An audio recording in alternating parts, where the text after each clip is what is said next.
हाय मेरे जिगर के टुकड़ों, आई होप आप सभी ठीक हो। आज मैं आपके लिए एक सच्ची घटना पर आधारित कोलिन स्टेन की किडनैपिंग से जुड़ी कहानी को आपको बताऊंगी। कैसे कोलिन ने 7 सालों तक एक बॉक्स के अंदर रहकर अपनी जिंदगी गुजारी और खुद के ऊपर कितने अत्याचार सहे। मूवी की स्टार्टिंग में हम एक हस्बैंड और वाइफ को देखते हैं जिनका नाम कैमरॉन और जेनिस होता है। वो दोनों मिलकर किसी की डेथ बॉडी को दफना रहे थे। फिर अगले सीन में हम एक खूबसूरत लड़की कोलिन स्टेन को देखते हैं। वो रोड किनारे खड़ी लिफ्ट मांग रही होती है। तभी वहाँ कैमरॉन और जेनिस की गाड़ी गुजरती है और वो लोग कोलिन को लिफ्ट दे देते हैं। कैमरॉन उससे पूछता है कि वो कहाँ जा रही है, तो कोलिन उसे बताती है कि वो अपनी फ्रेंड की बर्थडे पार्टी में जा रही है और वो अपनी फ्रेंड को सरप्राइज दे रही है क्योंकि अभी उसकी फ्रेंड को नहीं पता कि वो उससे मिलने आ रही है। फिर कैमरॉन अपनी कार को एक पेट्रोल पंप पर रोकता है और कोलिन वहाँ पर फ्रेश होने के लिए जाती है। जब कोलिन वॉशरूम जाती है तो कैमरॉन गाड़ी की डिग्गी खोलकर एक बॉक्स निकालता है और उसे गाड़ी की बैक सीट पर रख देता है। कोलिन अब वॉशरूम से वापस आती है तो उसे बहुत अजीब नेगेटिव फीलिंग आती है। वो विंडो की तरफ देखती है, तब उसे अपने अंदर से एक आवाज आती है जो उससे कहती है कि विंडो से कूदकर यहाँ से 9 2 11 हो लो। लेकिन वो अपनी अंतरात्मा को समझाकर उस गाड़ी में वापस आ जाती है। गाड़ी में बैठते ही वो साइड में रखा बॉक्स देखती है और उसे देखकर इग्नोर करके चुपचाप बैठी रहती है। जब वो लोग आगे बढ़ते हैं तो जेनिस उससे बोलती है कि हाईवे के साइड में एक खूबसूरत झील है, क्या वो उसे देखना चाहेगी। कोलिन थोड़ा हिचकिचाती है पर जेनिस उसको पटा लेती है और बोलती है कि रात होने से पहले ही वो उसे वापस छोड़ देगी, तो कोलिन मान जाती है। कैमरॉन गाड़ी को एक सुनसान जगह पर रोक देता है। जेनिस कोलिन से बोलती है कि यहाँ से हमें पैदल चलकर जाना पड़ेगा। कैमरॉन कैमरा लेने के बहाने से वहीं रुक जाता है। कोलिन जब थोड़ा सा आगे चलती है तो कैमरॉन पीछे से आकर कोलिन के गले पर चाकू लगा देता है, उसे कैद कर लेता है और उसके आंख और मुंह को कवर से ढककर वो उसका फेस उस बॉक्स में डाल देता है जो उसने गाड़ी की बैक सीट पर रखा हुआ था और बाकी बॉडी को चादर से कवर कर देता है। इसके बाद वो लोग कोलिन को अपने घर लेकर आते हैं। कैमरॉन उसे घर के नीचे बेसमेंट में लाता है और वहाँ कोलिन के हाथ और पैरों को हथकड़ियों से बांधकर उसको लटका देता है। वहीं वो उसकी बॉडी से सारे कपड़े रिमूव करता है और उसे चाबुक से काफी हर्ट करता है और उसके सामने ही वो वहाँ पर अपनी वाइफ जेनिस के साथ इंटीमेट होता है। इसके बाद वो वापस कोलिन को उसी बॉक्स में बंद कर देता है। अगली सुबह कैमरॉन अपने काम पर चला जाता है। तभी जेनिस कोलिन के पास जाती है और उसके बॉक्स को ओपन करके उससे पूछती है कि व्हाट डू यू वांट। तो कोलिन उसके सामने बुरी तरह से रोती गिड़गिड़ाती है कि मुझे अपने घर जाना है, प्लीज मुझे छोड़ दो, मैं किसी को भी तुम लोगों के बारे में कुछ भी नहीं बताऊंगी। जेनिस पर उसकी बातों का कोई असर नहीं पड़ता। वो बॉक्स को बंद करती है और वहाँ से चली जाती है। फिर शाम को कैमरॉन अपने काम से वापस आकर सीधा कोलिन के पास जाता है और उसको पानी पिलाता है। लेकिन कोलिन को बाथरूम लगी थी तो वो उसे एक बाथरूम में फोड़ देता है, लेकिन वो उसके सामने करने से मना करती है और उसे पीछे मुड़ने को बोलती है। लेकिन वो ठहरा हरामी मानुस वो पीछे नहीं मुड़ता और उसको वहीं पर देखता रहता है। लेकिन कोलिन की आंख पर पट्टी बंधी होती है तो उसे कुछ समझ नहीं आता।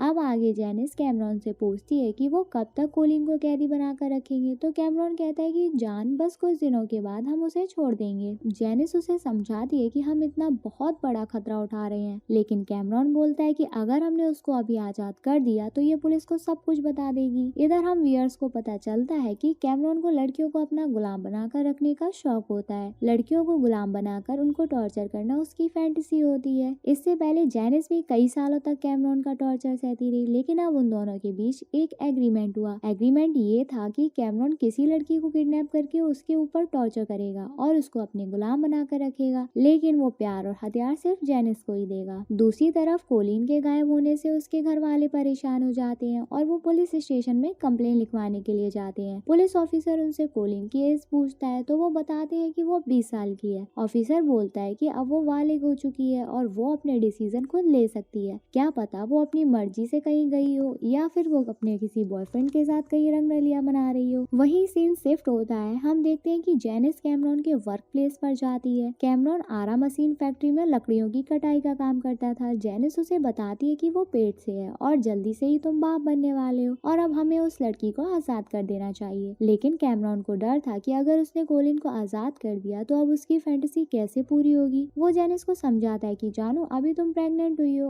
और अगर हमने इस लड़की को छोड़ दिया और ये पुलिस के पास चली गई तो हम खतरे में आ जाएंगे और मैं अभी इतना बड़ा रिस्क नहीं उठाना चाहता। अब ऐसे ही दिन करते करते 231 दिन बीत जाते हैं। एक दिन कैमरॉन एक मैगजीन पढ़ रहा था, तभी वो एक आर्टिकल को पढ़ता है जो कि एक कंपनी कंपनी का था जो फीमेल सेल्फ प्रोवाइड करते थे और उनकी रिस्पॉन्सिबिलिटी भी लेते थे। उस मैगजीन में उस कंपनी का फॉर्म भी होता है। तभी कैमरॉन के दिमाग की बत्ती जलती है और उसके दिमाग में एक खुराफाती आइडिया आता है। वो कोलिन के पास जाता है और उस आर्टिकल को कोलिन को पढ़ाता है और कहता है कि वो उस कंपनी का पार्टनर है और कंपनी उसे पूरे सिक्योरिटी प्रोवाइड करवाती है और अगर कोई स्लैब भाग जाए तो ये कंपनी उस स्लैब की पूरी फैमिली को भी पनिश करती है। कंपनी के पास हर एक पूरी डिटेल्स होती है और ये बहुत ही खतरनाक लोग हैं। कैमरॉन कोलिन को अपनी बातों का यकीन दिलाने के लिए उसको उसकी बहन और उसकी पिक दिखाता है और उसकी फैमिली की इंफॉर्मेशन भी बताता है। वो कोलिन को विश्वास दिलाने के लिए झूठ बोलता है कि जेनिस भी एक स्लैब थी और उसने भागने की कोशिश की थी तो कंपनी ने उसे ढूंढकर उसके पैर को तोड़ डाला, लेकिन मैंने कुछ दिन बाद उसके मास्टर से उसे खरीद लिया और उसको अपनी वाइफ बना लिया और अब तक मैं 3 बार जेनिस के पैर की सर्जरी करवा चुका हूँ, लेकिन उसका पैर अभी तक ठीक नहीं हुआ। वो कोलिन को बताता है कि अब कंपनी वाले जानते हैं कि तुम मेरे पास हो और अब मुझे तुम्हें कंपनी में रजिस्टर कराना पड़ेगा और कंपनी को $1500 देकर उनसे तुम्हें खरीदना पड़ेगा और अगर मैं ऐसा नहीं करूंगा तो वो लोग तुम्हें किसी और को बेच देंगे और पता नहीं वो इंसान तुम्हारे साथ क्या क्या हैवानियां दिखाएगा या फिर तुम्हें कंपनी से खरीद कर किसी को बेच देंगे। कैमरॉन कॉलिन से उस कंपनी के कॉन्ट्रैक्ट फॉर्म पर साइन करने के लिए बोलता है ताकि उसको ये सब असली लगे। अब कोलिन बहुत ज्यादा ही डर जाती है और वो उस कॉन्ट्रैक्ट पर साइन कर देती है। कैमरॉन उसके अंदर इतना डर पैदा कर देता है कि अब उसे कुछ समझ नहीं आता और यहाँ उसका प्लान काम कर जाता है। अब कैमरॉन की बल्ले बल्ले थी। नेक्स्ट डे कैमरॉन उसके गले में एक पट्टा पहनाता है जिसमें स्लैब का एस बना हुआ था, जिसका मतलब था कि अब वो उनकी स्लैब है और मैं और मेरी पत्नी तुम्हारे मास्टर और अब हम जो कुछ भी बोलेंगे तुम्हें वो सब कुछ करना होगा। वो उसको कुछ नियम समझाता है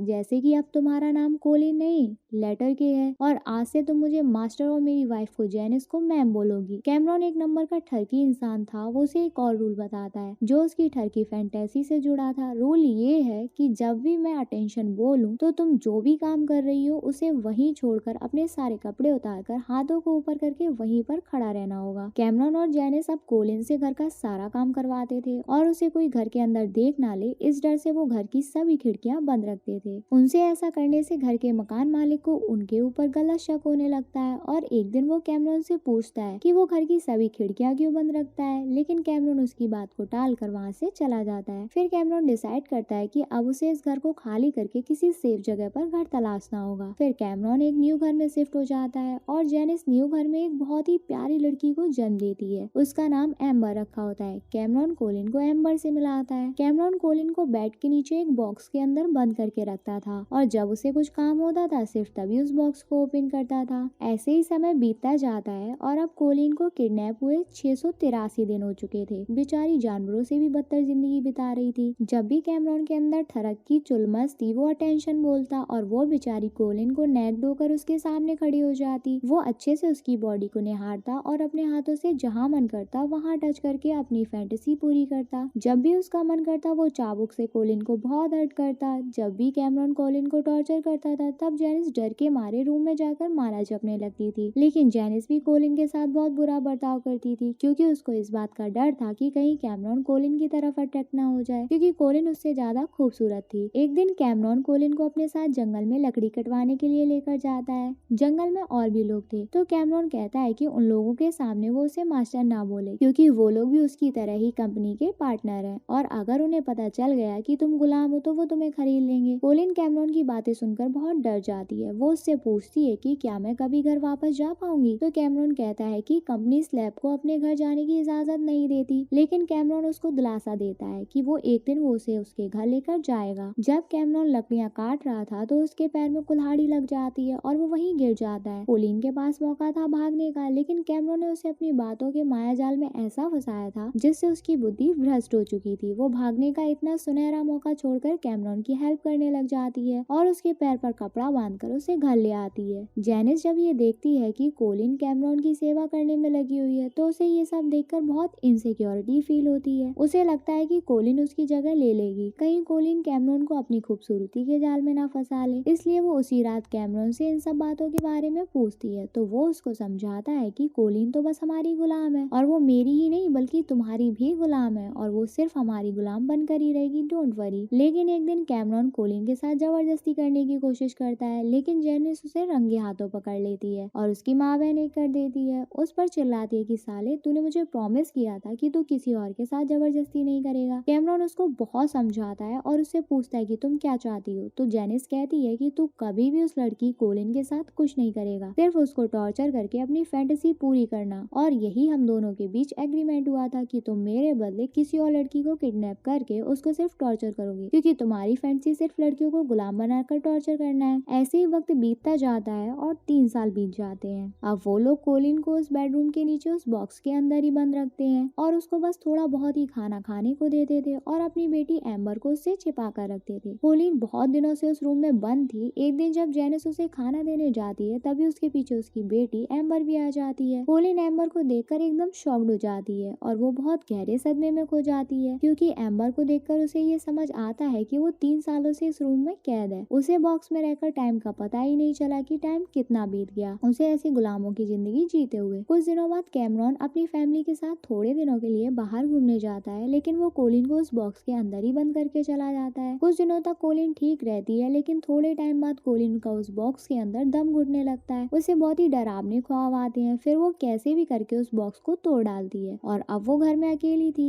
उसके पास ये गोल्डन चांस था यहाँ से भागकर अपने घर वापस जाने का, लेकिन उसके अंदर इतना डर भरा हुआ था कि वो वहाँ से भागने की हिम्मत ही नहीं कर पाती है, क्योंकि उसके अंदर कैमरॉन की बातों का खौफ था कि कंपनी वाले उसकी फैमिली को भी पकड़कर टॉर्चर न करने लगे। अब तक कैमरॉन ने उसका पूरी तरह से ब्रेन वॉश कर दिया था। अब जब कैमरॉन घर वापस आता है और बॉक्स को टूटा देख उसकी सिट्टी पिट्टी गोल हो जाती है, उसे लगता है लो भैया लग गए लोड़े। वो पागलों की तरह पूरे घर में कोलिन को तलाशता है। कोलिन उसे बाथरूम के कोने में छिपी हुई मिलती है। कोलिन उसे बताती है कि उसको प्यास लगी थी और बिना पानी के वो मरने वाली थी, इसलिए उसने बॉक्स तोड़ दिया। कैमरॉन को कोलिन पसंद आने लगती है और उसको कोलिन से प्यार होने लगता है। वो कोलिन की तरफ अट्रैक्ट हो जाता है। कैमरॉन की वाइफ जेनिस क्रिश्चियन होती है और वो हमेशा बाइबल पढ़ती है। कैमरॉन अपनी वाइफ का भी ब्रेन वॉश कर देता है। वो उसको अपनी बातों के जाल में फंसा लेता है। वो उसे समझाता है कि बाइबल में साफ साफ लिखा है कि आदमी अगर चाहे तो एक से ज्यादा पत्नियां रख सकता है। क्रिश्चियन सोसाइटी और चर्च उसे अनुमति देता है ऐसा करने को। और अब हमें कोलिन के साथ थोड़ी रहमदिली से बर्ताव करना चाहिए। वो अपनी मीठी मीठी बातों से जेनिस का ब्रेन वॉश कर देता है। अब जेनिस कोलिन को एक्सपेक्ट करने लगती है और उसके साथ अच्छे से बर्ताव करने लगती है। वो अपनी बेटी एम्बर को भी उसके साथ खेलने देती है। धीरे धीरे कोलिन और जेनिस दोस्त बन जाती है। एक दिन जेनिस कोलिन को चर्च में लेकर जाती है। जब कैमरॉन को ये बात पता चलती है तो वो जेनिस के ऊपर बहुत टॉर्चर करता है और उसे बहुत बुरी तरह से मारता है। और जब जेनिस रात को अपनी जॉब पर चली जाती है तब कैमरॉन कोलिन के साथ बीवियों वाले पूरे सुख के मजे लेता है। कैमरॉन अंदर ही अंदर कोलिन को अपनी वाइफ बनाना चाहता है और उसके साथ बेबी भी करना चाहता था। अब कैमरॉन कोलिन के इतने क्लोज आ गया था कि जब भी कोलिन का कुछ भी दिल करे वो कैमरॉन से पूछ सकती है, उसे हर प्रकार की बात कर सकती थी। कोलिन पूछती है कि तुमने लड़कियों को गुलाम बनाकर टॉर्चर कब से स्टार्ट किया और ये तुम्हारी फैंटेसी कैसे बनी। तो कैमरॉन बताता है कि जब मैं 5 साल का था तभी से मैं लड़कियों को तड़पाने वाली ड्राइंग बनाता था और मुझे लड़कियों को टॉर्चर करना बहुत पसंद है। मुझे लड़कियों को तड़पाने में एक अलग लेवल की खुशी होती है। जब वो बड़ा हुआ तब उसकी मुलाकात जेनिस से हुई और वो जेनिस के ऊपर टॉर्चर करके अपनी हॉरर फैंटेसी को पूरा करने लगा। कोलिन उससे बहुत रिक्वेस्ट करती है कि प्लीज बस एक बार मुझे मेरी फैमिली से मिलवा दो। अब कैमरॉन भी कोलिन को पसंद करने लगा था, फिर भी उसको डर था कि अगर वो कोलिन को उसकी फैमिली के पास ले गया तो शायद वो उन्हें सब कुछ बता दे। ऐसे ही 6 साल बीत जाते हैं। कोलिन कैमरॉन से हमेशा अपने घर वालों को मिलाने के लिए कहती रहती। एक दिन कैमरॉन के दिमाग में बहुत बुरा आइडिया आता। वो कोलिन का टेस्ट लेता है, लेकिन कोलिन को पता नहीं होता कि ये उसका टेस्ट है। वो कोलिन को एक गन देता है और उससे कहता है कि इसको मुंह में लेकर खुद को शूट कर लो। कोलिन वैसा ही करती है। वो गन को अपने मुंह पर लगाकर ट्रिगर दबा देती है, लेकिन उसमें गोली नहीं होती। अब कैमरॉन को उसके ऊपर ट्रस्ट हो जाता है कि वो इतना डरी हुई है कि वो अपनी फैमिली को कुछ भी नहीं बताएगी। अब यहाँ पर कैमरॉन थोड़ा सा पिघल जाता है और वो कोलिन के दिल के और करीब आने के लिए उसको उसकी फैमिली से मिलाने के लिए ले जाता है और रास्ते में उसके अंदर अपनी चिकनी चुपड़ी बातों से बहुत डर भर देता है कि अगर उसने अपनी फैमिली को कुछ भी बताया तो कंपनी उसको और उसकी फैमिली वालों को जान से मार डालेगी। कोलिन अपनी फैमिली से मिलती है, लेकिन वो उनकी सेफ्टी के लिए उनको कुछ नहीं बताती और वो अपने घर वालों से कहती है कि कैमरॉन मेरा बॉयफ्रेंड है। उसे अपनी फैमिली से बात करते हुए पता चलता है कि उसे किडनैप हुए 6 साल हो चुके हैं। कोलिन अपनी फैमिली के सामने ऐसे बिहेव करती है जैसे वो बिल्कुल ठीक है और बहुत खुशहाल जिंदगी जी रही है। कैमरॉन कोलिन को लेकर वापस अपने घर आ जाता है और रात में वो दोनों एक साथ इंटीमेट होते हैं। तभी कैमरॉन उसे शादी के लिए प्रपोज करता है। वो उससे कहता है कि मैं तुम्हारे साथ फैमिली बनाना चाहता हूँ, लेकिन उस दिन जेनिस रात में वापस आ जाती है और वो कैमरॉन को कोलिन से बात करते हुए सुन लेती है। ये सब सुनकर जेनिस की सटक जाती है और वो कैमरॉन की बैंड बजाने लगती है। वो कैमरॉन को छोड़ने का फैसला कर लेती है। जेनिस एम्बर को अपने साथ लेकर कैमरॉन कैमरॉन को छोड़कर चली जाती है, कभी वापस लौट कर न आने का फैसला करती है। जेनिस के जाने के बाद कैमरॉन अगूला उठता है। अब वो अपना सारा गुस्सा कोलिन पर निकालता है। वो कोलिन को चाबुक से बहुत मारता है और फिर बेसमेंट में बंद कर देता है और अपनी कार उठाकर कहीं निकल जाता है। कैमरॉन के जाने के बाद जेनिस वहाँ पर आती है और कोलिन को बेसमेंट से बाहर निकालती है और उसको अपने साथ लेकर वहाँ से चली जाती है, क्योंकि उसको पता था कि अब कैमरॉन कोलिन को जिंदा नहीं छोड़ेगा, वो उसे मार डालेगा। जेनिस कोलिन को सब कुछ सच सच बता देती है और उनको बस स्टैंड तक छोड़ने के लिए आती है ताकि वो वहाँ से भाग जाए। लेकिन कोलिन को अभी भी डर लग रहा था कि अगर वो भाग गई तो कंपनी वाले उसे और उसकी फैमिली को मार डालेंगे। तब जेनिस उसे बता दिए कि कैमरॉन ने तुमसे झूठ बोला था, वो किसी भी कंपनी का पार्टनर नहीं है, उसने तुम्हें अपनी बातों के जाल में फंसाने के लिए ये सब बोला था। और वो कोलिन को बताती है कि तुमसे पहले भी कैमरॉन ने एक लड़की को किडनैप किया था और उसका नाम मोरलेस था, लेकिन वो लड़की बहुत ज्यादा ही चिल्ला रही थी, वो कैमरॉन के काबू में नहीं आ रही थी, तो कैमरॉन ने उसे मार डाला। दोस्तों, मूवी में शुरुआत में हमने जो सीन देखा था उसमें कैमरॉन और जेनिस जिस डेड बॉडी को दफना रहे थे वो मोरलेस की ही डेड बॉडी थी। अब जेनिस कोलिन को बस में बैठा देती है और अब कोलिन हर एक कैद से आजाद हो चुकी थी। जब कैमरॉन घर वापस आता है तो उसे घर पर कोई भी नहीं मिलता। अब ना उसके पास कोलिन थी ना ही जेनिस, क्योंकि अब वो दोनों उसकी कैद से आजाद होकर दूर जा चुकी थी। दोस्तों, इसी के साथ मूवी यहीं समाप्त हो जाती है। ये मूवी एक सच्ची घटना पर आधारित है। कोलिन स्टर्न ने अपनी जिंदगी के 7 साल एक बॉक्स के अंदर गुजारे। वो इतने सालों तक गुलाम बनकर रही। इसके बाद कैमरॉन को जेल में डाल दिया गया और जेनिस को कोर्ट का पूरा सपोर्ट मिला क्योंकि उसने कैमरॉन के खिलाफ गवाही दी थी। मेरे जिगर के टुकड़ों, अगर आपको मूवी समझाने का तरीका पसंद आया तो चलो चुपचाप से चैनल को सब्सक्राइब करो। I love you family, good bye.